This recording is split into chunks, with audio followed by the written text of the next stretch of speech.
Ventura Silva, aposentado do Zimbábue, chegou a Portugal em 1984, reformulando a pesca ao axegã em Portugal com técnicas inovadoras e com a forma como encarava a espécie como elemento de um ambiente que era preciso preservar para que se continuasse a poder pescar.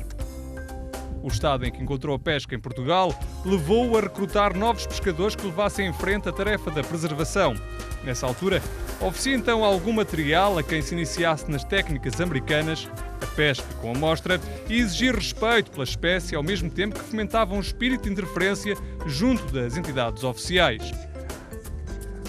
Na década de 90, ajuda a criar a APA, a Associação Portuguesa de Pesca ao Axegã e Defesa da Natureza, e é determinante com o seu contributo para a criação das ações de formação, mantendo uma postura como pescador conservacionista e de elemento apaziguador e moderador das diversas tendências. Em 2003, Ventura Silva capitaneou a seleção nacional com Hermínio Rodrigues, que venceu na barragem do Cabril a primeira taça do mundo de pesca ao axegã embarcada. Vamos, por isso, acompanhar Ventura Silva nesta ação de formação de pesca ao axegã de margem.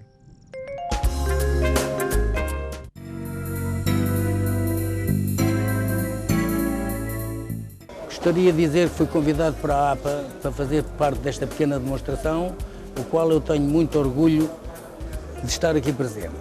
Vou começar a falar deste isco, uma ula-popa. Esta ula-popa tem uma coisa especial, que é uma cavidade na boca, cavidade essa que quando nós tocamos na ponteira da cana, ela faz com que o isco recue. Ela vai à frente e recua. E o axegã, com aquele recuo, ele julga que o isco vai a querer fugir. E então, nesse caso, o axegã ataca muito mais este isco do que muitos outros iscos de superfície. Depois passamos para um bruxog. O bruxog é um isco mais moderno, que tem só meia dúzia de anos no mercado, mas que também é muito eficaz. Deve ser montado estilo Texas, para que o anzol fique escondido dentro do isco e para que nós o possamos utilizar dentro dos maiores arbustos, ervas, paus, árvores caídas. Leva sempre um chumbinho tipo bala à frente para que ajude o isco a deslizar por entre os trancos. Depois, este isco não deve ser lançado para muito longe, deve ser pescado mais na vertical. E olharmos a linha, com o isco vai descendo. Quando sentirmos a pancada do axegã, nós ferramos. Mas é que é basicamente isso que este isco faz. Depois, podemos voltar para um spinnerbait. Spinnerbait é um isco também que o axegã não se alimenta a nada que se pareça com isto.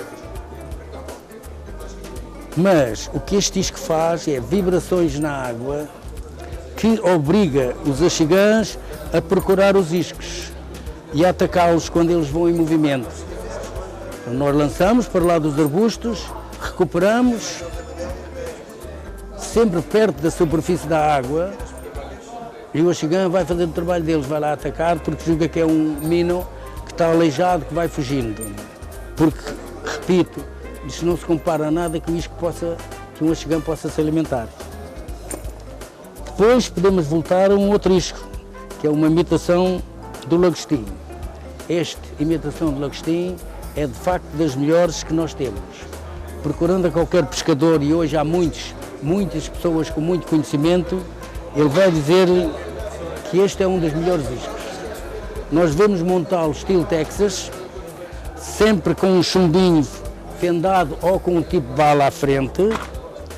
Nós armamos o anzol dentro do isco para que fique só com a pontinha a aparecer. Também este isco não deve ser lançado para muito longe. 7, 8, 9 metros é o suficiente, lançando mais na vertical. E depois esperar, olhando a linha, esperando a ver o que é que vai acontecer. Porque se o axegã for lá, nós vamos sentir um pequeno toque ou vamos sentir a linha mexer. E então ferramos. É basicamente isso. Depois temos um outro isco altamente produtivo, que chama-se um buzzbait. Este buzzbait também não se parece com nada que o axegã se alimente. Ou por outra, muitas vezes nós pensamos que é assim, mas não é bem assim. Este isco, quando está em movimento, imita muito bem uma pequena rã a fugir de cima d'água. Eu já tive o prazer de ver 2 ou 3 vezes uma rã a fugir por cima d'água, e se tivesse um buzzbait ao lado, a andar ao lado dela, eu não saberia dizer se era o buzzbait ou se era a rã. Portanto, esse isco desafia os maiores axigãs que nós temos, porque o axigã só vê o movimento da água e então ele não pode ir perguntar se o isco é verdadeiro ou se não é. Caso contrário, o isco fugia, ele não apanhava. Portanto, esse isco eu aconselho que é um dos melhores que nós podemos usar e é os que dá mais prazer a um pescador, porque apanha tudo dos maiores peixes. Porquê? Porque os peixes pequenos não têm estaleca, não têm capacidade, têm medo de atacar estes iscos.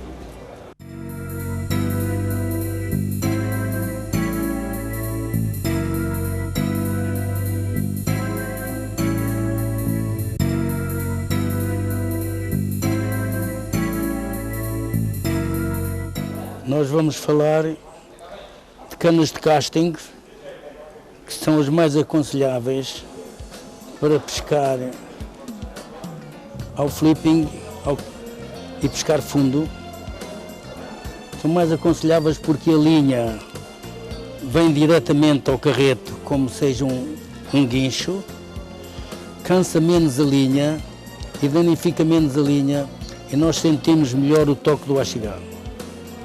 Além disso, estes carretos têm a facilidade também de ter uma recuperação muito rápida e quando nós estamos a usar buzzbaits ou spinnerbaits é bem melhor do que as canas de spinning.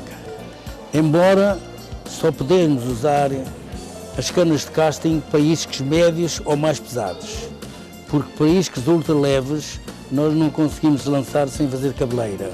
E então nesse caso aconselhamos que para os iscos leves usamos canas de spinning, mais conhecidas por cana e carreta asa de cesto.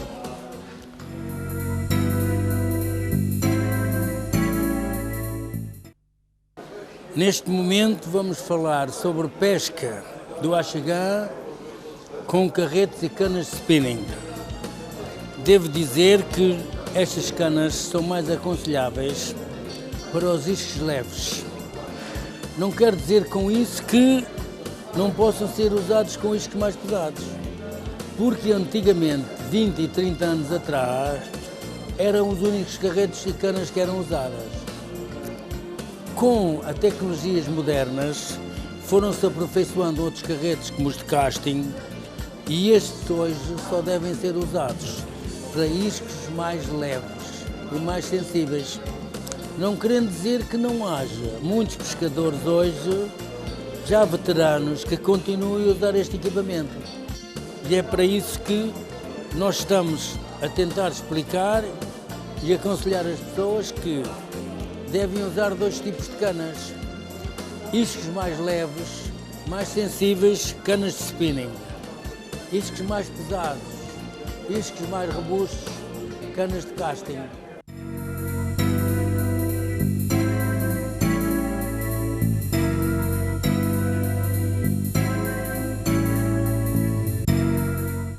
Depois de termos feito a escolha do material, vamos iniciar a nossa pesca. Mas antes disso gostaria de ouvir algumas palavras do amigo biólogo Francisco Godinho sobre o axigã. Olá, outra vez, sou o Francisco Godinho e é outra vez com imenso prazer que participo nesta nova produção da APA. Prazer esse que é redobrado por ser uma produção que enquadra ações de pesca do meu caríssimo amigo mestre Ventura Silva, que no início da minha atividade de estudo desta interessante espécie me ensinou muitas das coisas que na altura não sabia e que entretanto fui começando a conhecer. Hoje, e porque este DVD e esta produção é uma produção sobre pesca de margem, vou abordar 2 tópicos que, sendo interessantes para todas as pessoas, podem ter um interesse acrescido para as pessoas que pescam de margem, já que na ação de pesca de um pescador de margem a capacidade dele se deslocar ao longo da massa d'água na procura de locais mais propícios é menor do que para um pescador embarcado e, portanto, a seleção inicial de uma albufeira onde se exerce a ação de pesca é fundamental no sucesso da mesma. Portanto, convém, de facto, selecionar a partir de uma albufeira que tem uma boa população de axigãs e que tem bom crescimento, quer individual, quer do grupo, ou seja, da população, do conjunto de axigãs dessa massa d'água. Portanto, hoje irei abordar um pouco a questão do crescimento do axigã, quer em termos individuais, quer em termos da população da massa d'água, já que de facto esse é o fator determinante no sucesso da pesca. Pois, como é fácil de compreender, podemos ter, por exemplo, um axegã que cresce muito depressa, mas ter só um, e portanto, embora tenhamos um grande axegã numa massa d'água, o facto de ser só um torna o sucesso da pesca que vamos fazer potencialmente baixo, enquanto se tivermos uma população numerosa, com muitos axegãs e com um crescimento individual também elevado, torna o sucesso potencial dessa pesca muito maior. O crescimento do axegã é definido por um conjunto de fatores, mas há 2 ou 3 essenciais e que, aliás, nos fazem a nós pescadores e quem estuda a espécie reconhecer à partida habitats e locais onde as potencialidades para a espécie são maiores em relação a outros onde as potencialidades são menores. Em primeiro lugar, e é um fator que eu já referi da primeira vez que falei convosco, a temperatura. Portanto, a temperatura, de facto, as temperaturas ótimas de crescimento vão entre os 24, 25 graus, portanto, obviamente, uma albufeira que mantenha temperaturas da água durante a maior parte do ciclo anual de vida da espécie próximas destes valores são albufeiras que tendencialmente têm a capacidade de promover crescimentos maiores. E por isso, obviamente, em termos de seleção dos locais de pesca, geralmente esse é um dos fatores decisivos e ninguém vai pescar, por exemplo, axegãs para as lagoas da Serra da Estrela. Enfim, para além dos axegãs não existirem lá, de facto as taxas de crescimento potenciais seriam muito baixas e, portanto, seriam locais a evitar em termos de pesca ao axegã. Para além da temperatura, a temperatura que condiciona potencialmente o crescimento, há outro fator importantíssimo, que é o alimento disponível, já que a temperatura pode de facto ser e propiciar potencialmente grandes crescimentos, mas se o alimento não existe e em quantidade, o crescimento não se consegue concretizar e, bem pelo contrário, muitas vezes o crescimento é inferior ao crescimento, por exemplo, obtido em zonas mais frias, mas tem maior quantidade de alimento. Portanto, esta conjugação de fatores é também importante. Portanto, um sistema, uma albufeira, uma massa d'água ótima em termos de crescimento, será uma massa d'água que, para além de ter as temperaturas adequadas ao crescimento do axegã, apresenta também grande disponibilidade de alimento. Portanto, imaginemos uma albufeira ótima, em que a temperatura está próxima do ótimo crescimento do axegã durante a maior parte do ano e onde o alimento esteja disponível também durante a maior parte do ano e em quantidade e nas dimensões adaptadas às diferentes dimensões do axegã, também como vos referi na primeira vez que falei convosco, o tamanho dos alimentos do axegã aumenta à medida que ele cresce e, portanto, para que a população numa determinada massa d'água possa crescer de forma saudável e rápida, é necessário que todos os tamanhos da axegã, quer dos mais pequenos aos maiores, tenham de facto alimento disponível em grande quantidade. Portanto, a albufeira ótima terá temperaturas ótimas de crescimento durante a maior parte do ano e alimento disponível não só, obviamente, para os adultos, são geralmente aqueles peixes em que nós pensamos, mas para todas as outras classes de dimensão. Poderem crescer de forma rápida e, portanto, de forma a que os jovens axegãs rapidamente cheguem ao tamanho adulto e, dentro do tamanho adulto, rapidamente cresçam até às dimensões com que nós gostamos de os pescar. Este conjunto de condicionantes faz, naturalmente, com que a albufeira ótima e perfeita em termos de crescimento individual e crescimento das populações de axegã não exista na realidade. Existem, todavia, condições ou albufeiras que se aproximam e são geralmente essas condições e essas albufeiras que os pescadores selecionam para pescar o axegã. Quando uma pessoa começa de facto a pescar, não tem grande capacidade de leitura dessas condições na massa d'água e, portanto, muitas vezes vai atrás dos outros pescadores e, portanto, há albufeiras que são relatadas nos meios da pesca como tendo boas populações e as pessoas geralmente são essas massas d'água que selecionam e que vão pescar. Mesmo as boas massas d'água, muitas vezes têm ciclos populacionais. Portanto, há fases em que a população, individualmente, em termos de população de grupo, cresce rapidamente e, portanto, a pesca tem grande sucesso. E depois há alturas em que isso não acontece e, portanto, as populações têm, para além de ciclos naturais, ciclos que têm a ver também com este nomadismo da atividade da pesca. Portanto, há uma albufeira que é definida e que de facto tem boas condições para a pesca, as pessoas começam a pescá-la com grande intensidade, não só de formas legais e não só com formas como o captura e liberta ou o catch and release, que são formas que permitem nessas boas albufeiras que as boas condições se mantenham durante muito tempo, mas com formas, de facto, com recolha e remoção de muitos exemplares, em excesso, muitas vezes até de forma ilegal, com pesca profissional e com metodologias que não deviam ser aplicadas, e, portanto, a população que era boa não se consegue manter e, de facto, dá origem a esses tais ciclos populacionais. Depois a população decresce em termos de crescimento, cresce em termos de abundância e as pessoas deixam de a pescar.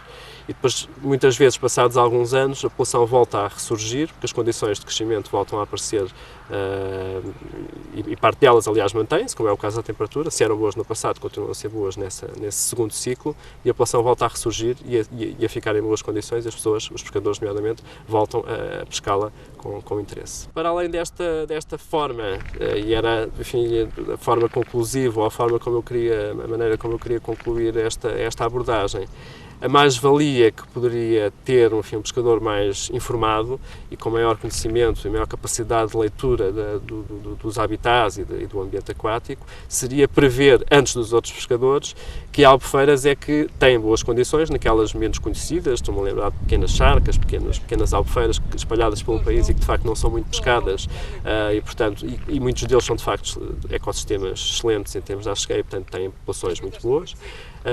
E de outros sistemas que foram bons no passado e que com uma pesca exploratória depois dessas fases boas e depois dos decréscimos permita conseguir aferir e perceber que a população está a recuperar. E uma das formas nestas pescas exploratórias, por exemplo, ver a captura de peixe e de peixes, por exemplo, pequenos, não é? Geralmente na fase crescente do ciclo, os poucos achegueiros que, de facto, quando a população decresce de forma intensa e tornando a pesca menos interessante, apesar de tudo, a espécie não se extingue, não é? E os poucos achegueiros que ficam, que individualmente conseguem crescer bem, passados alguns anos têm, geralmente, porque é uma estratégia da espécie, tentam repovoar outra vez a massa d'água e, portanto, têm desovas muito intensas e com muito sucesso. E essas desovas e esses alevins produzidos em 1, 2, 3 anos de reprodução intensa são aqueles que, passados alguns anos, vão permitir outra vez pesca de sucesso. Portanto, numa dessas albufeiras que foi boa e que deixou de ser, a captura nessas pescas exploratórias de um grande número de exemplares, por exemplo, abaixo dos 20 cm, ou com 19, ou com 20, 22, releva uma classe anual, portanto, uma classe de jovens produzidas num determinado ano com muito sucesso, e, portanto, depois é esperar que esses peixes continuem o crescimento e voltar a pescar essa albufeira 1, 2 anos depois e, portanto, ter, de facto, um sucesso muito significativo na captura desses exemplares já maiores e, portanto, já fornecendo muito mais prazer e gosto de pesca. Por fim, e porque o tempo será breve e, portanto, não nos podemos alongar e porque vamos deixar tópicos para futuras conversas, uma palavra de alerta e que tem a ver com a forma como as pessoas pescam. Enfim, é um dos lemas da APA, que é o pescar, divulgar e preservar, e, portanto, de facto, estes ciclos populacionais, nas albufeiras que são potencialmente boas em termos de crescimento à chegueira, estou-me sempre a lembrar mesmo uma albufeira grande, como é o caso da Alqueva, que é uma albufeira que está num estado incrível em termos de sucesso de pesca e de uma boa população de aschegueiros adultos, mas mesmo esses sistemas grandes podem não durar para sempre e, portanto, há que mantê-los em boas condições e uma das formas, nomeadamente aquelas que dependem mais dos pescadores, é praticar o captura e libertar, ou o catch and release em inglês. Portanto, de facto, remover do sistema poucos exemplares. Acho que as pessoas podem de vez em quando remover um aschegueiro, mas remover de facto poucos exemplares. Essa é a forma de manter as boas condições de crescimento, quer individuais, quer populacionais, durante muito tempo numa determinada massa d'água.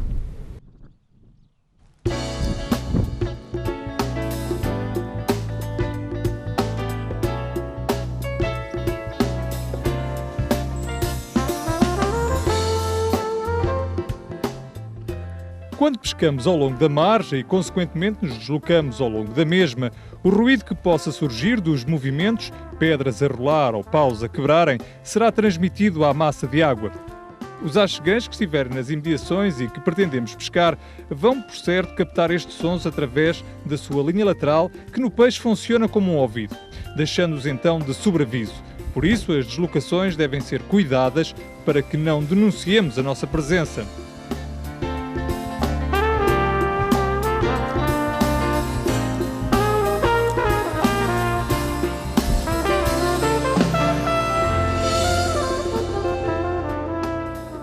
Ao ocuparmos uma nova posição de pesca, o primeiro lançamento deverá ser efetuado na direção do deslocamento e mais próximo da margem, sendo os seguintes sucessivamente mais afastados.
Como estamos a ter dificuldade em encontrar o peixe, vamos tirar a temperatura à água.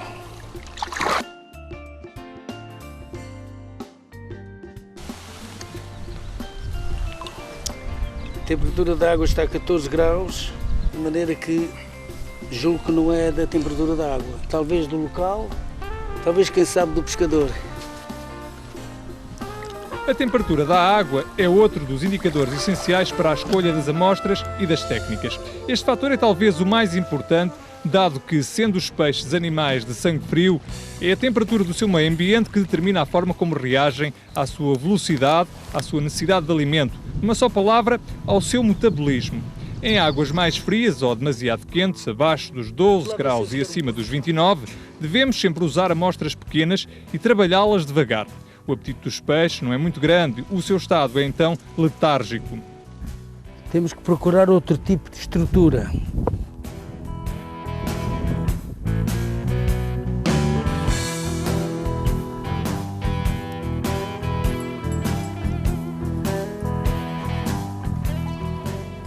Como se encontra muito vento nesta margem, nós mudamos para um spinnerbait a ver se teremos partido do vento.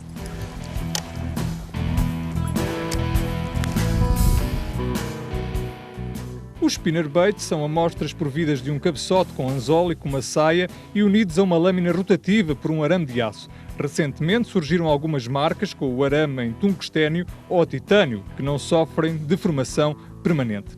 Trata-se de uma amostra que pode proporcionar capturas de grande porte. Neste tipo de amostra varia o peso do cabeçote e o anzol. Recentemente surgiram também no mercado modelos com 3 e 4 lâminas que simulam um pequeno cardume. A cor das lâminas é geralmente dourada ou prateada, mas também existem modelos com lâminas coloridas e holográficas. Estava a dizer que neste momento estamos a usar ultra finesse, ou seja, pesca levíssima, linha mais fina, 0,20, e estamos a usar o Wacky Style. E também estamos a pescar depois do almoço, que o sol está mais alto, deve ter também feito um bocadinho de diferença. O finesse fishing, ou pesca astuta, é uma técnica que foi especialmente desenvolvida por pescadores de lagos e barragens com águas muito transparentes e quase sem coberturas. Era necessário um sistema de apresentação de amostras mais refinado por vários motivos. Até porque a penetração da luz permite que as algas realizem o processo de fotossíntese a maior profundidade, o que fornece aos achegantes oxigênio suficiente para habitar em camadas mais profundas e segundo porque a falta de coberturas evita a fixação dos achegantes em zonas menos profundas.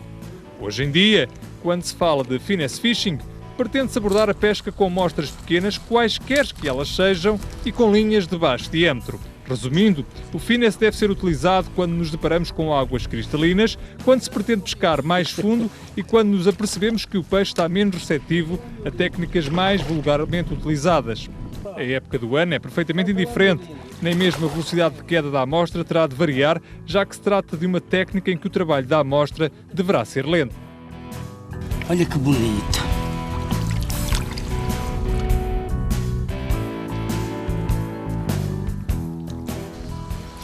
Ora bem, queria dizer que estamos a pescar agora um bocadinho mais longe, procurando peixes mais fundos.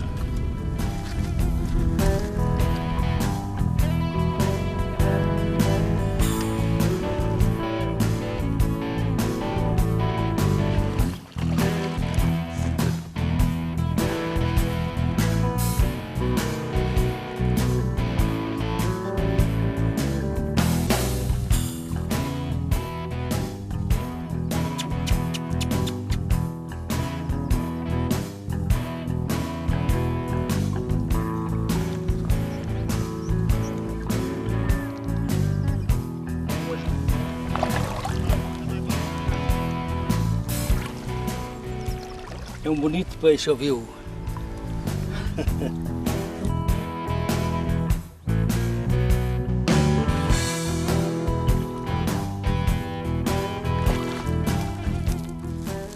Neste momento parti a linha com o anzol preso nas árvores. Vou fazer outra montagem. Este nó chama-se o nó palomar.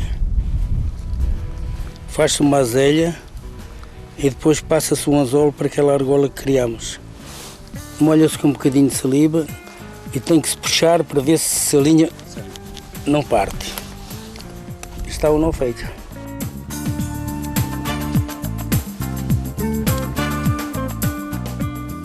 Novamente empatado o Wacky Style.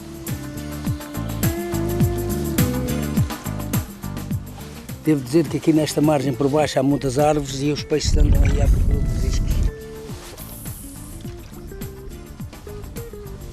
O 5 é uma amostra que ganha vida quando entra na água, caindo como um peixe moribundo que, com a ajuda de pequenos toques de ponteira de cana, poderemos regular desde o completamente morto ao vivo, passando também pelo menos vivo.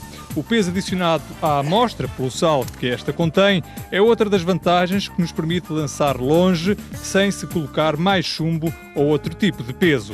O 5 empatado ao Wacky Style, isto é, preso num anzol de minhoca, mas pelo meio com a ponta do anzol exposta, é uma boa opção para peixe mais difícil.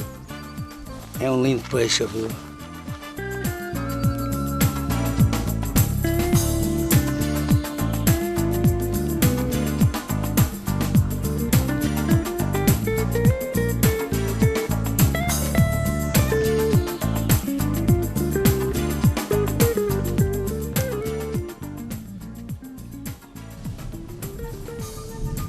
Neste momento não vou pescar o Wacky Style, vou sim fazer o Texas Style com o 5.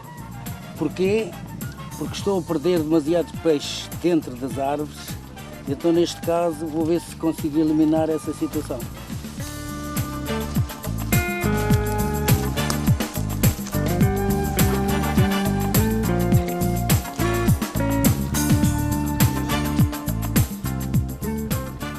Agora passei pelos paus, mas não fiquei preso, porque o anzol está dentro do isco.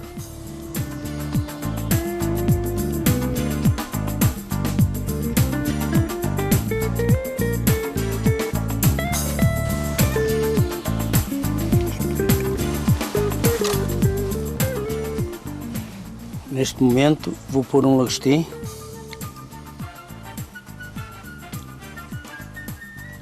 Empatado à Texas, mas sem peso.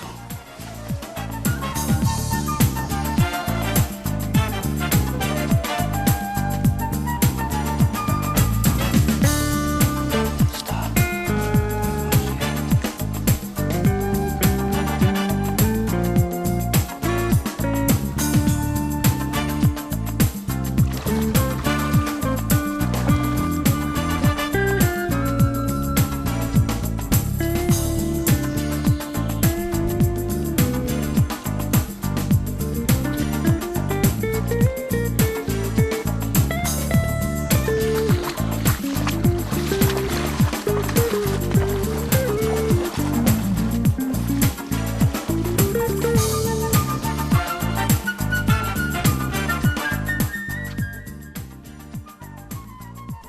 Vamos cair outra vez, certo? Mas vamos tentar.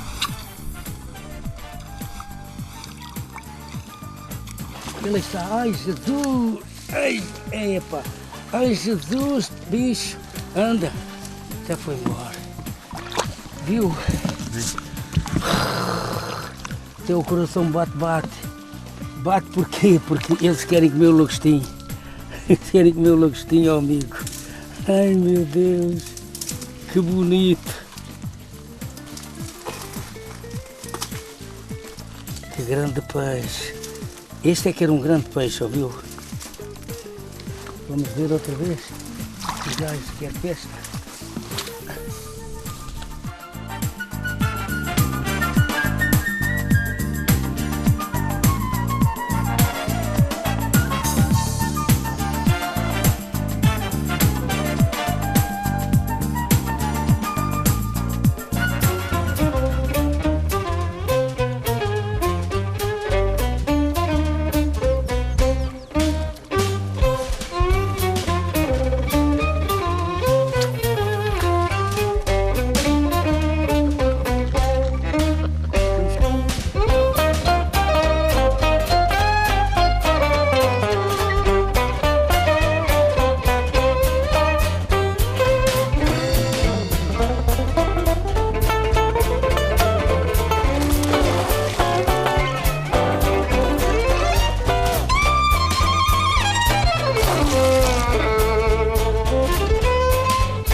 Ele não queria vir, ouviu?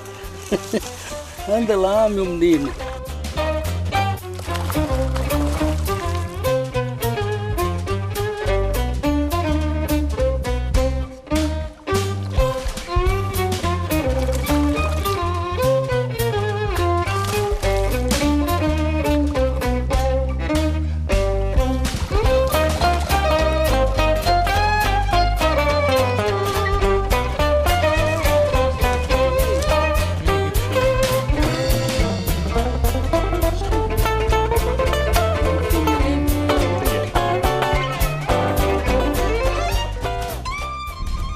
Ora bem, este peixe não foi apanhado nem com o Waki Style, nem com o senco. Foi apanhado com o lagostim à finesse.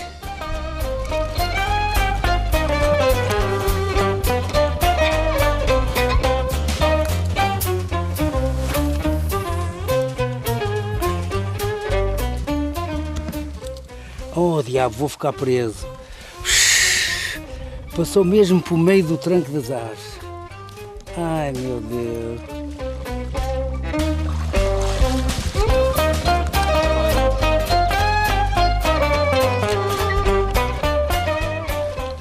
Neste momento estou a pescar no meio das ervas, ou seja,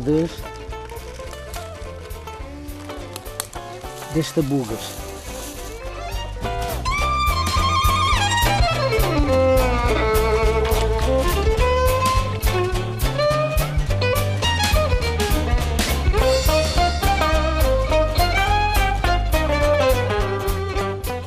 Ora bem, este peixe foi capturado no meio das ervas, muitas ervas, ainda traz algumas ervas no anzol. Então o segredo, não era segredo, mas a técnica foi deixar o lagostim vir por meio das ervas e esperar que o axegão fosse lá comer. E foi isso que aconteceu.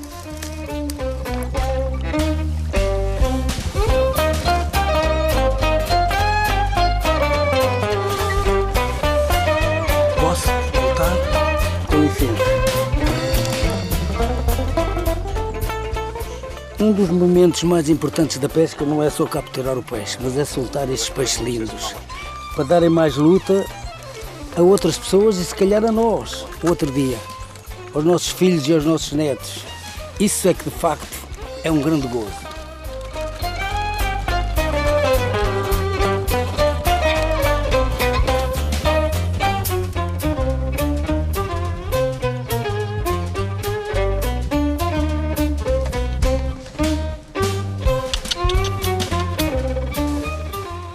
E agora deixa-me ver uma coisa, que agora um dia destes vou puxar e o gajo vai-se embora.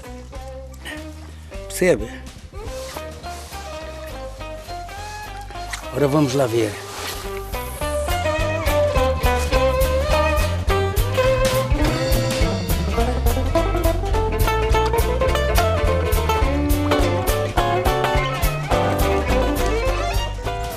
O conhecimento das estruturas e coberturas em que pescamos é uma das principais armas que o pescador da Axegã pode utilizar para localizar o peixe. Coberturas não são mais que plantas aquáticas, árvores que ficam submersas, rochas soltas, pilares de pontes ou docas fixas e flutuantes.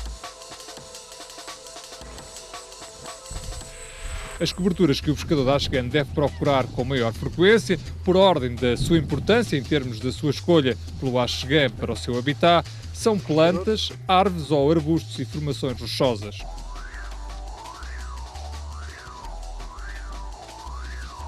Por outro lado, os paredões, os pilares das pontes mais próximas das margens e as docas são locais que, pela diversidade que provocam numa massa de água e por fornecerem sombras, atraem os axegãs e podem mesmo provocar concentrações consideráveis de peixe. Quanto às estruturas, as que mais frequentemente encontramos são cabeços, canais de ribeiras e entradas de terra pela água e os seus prolongamentos submersos. No entanto, para muitos, as zonas-chave para o sucesso de uma pescaria são as zonas de cruzamento de estruturas com coberturas. Uma zona de árvores ou de ervas pode ser pobre em axegãs se não existirem grandes diferenças em termos das suas estruturas. Assim, quando se pesca numa zona com muitas árvores, deve-se olhar sempre para a altura da água em relação à altura das árvores, de modo a recolher indicações sobre os desníveis do fundo e sobre as estruturas envolvidas.